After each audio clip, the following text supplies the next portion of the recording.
Everyone wants financial freedom, but have you ever wondered why some people seem to attract money effortlessly while others can't hold on to it? It's not luck. It's about following specific rules. Richard Templar's Rules of Money breaks down these principles, showing us how we can make money work for us rather than being at its mercy. Imagine the peace of mind that comes from knowing money isn't a source of stress, but a tool for freedom. What if you could finally take control of your financial future? Before we even talk about numbers or strategies, Templar makes one thing clear. Wealth is a mindset. To grow wealth, you have to believe you deserve it and that you're capable of creating it. The rules say, be patient, focus on the big picture, and trust in your worth. Do you see yourself as someone who can thrive financially? Templar emphasizes that spending less than you earn isn't just advice, it's a rule. This means knowing the difference between needs and wants and resisting the urge to spend on temporary thrills.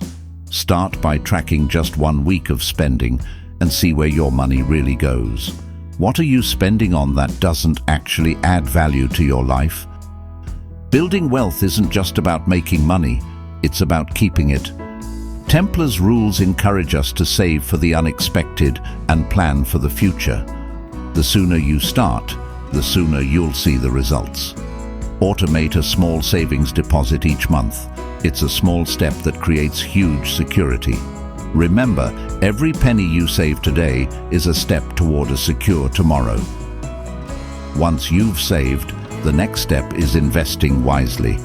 Templar suggests putting your money into areas where it can grow over time, whether it's the stock market, real estate, or other ventures. The goal isn't quick riches, but steady growth. Start small, like planting a seed. Are you ready to let your money work for you? Debt is like financial quicksand. It pulls you in deeper the more you rely on it. Templar's rules advise staying debt-free wherever possible. Borrowing might give a quick fix, but it usually comes at a high cost. Choose financial freedom over shortcuts and avoid debt wherever you can. So, what can you take away from all this? Here are 3 key actions. 1. Build a mindset of worth. 2. Spend wisely by focusing on needs, not wants. 3. Save and invest steadily for long-term security. These rules might seem simple, but they're powerful tools for transforming your financial life.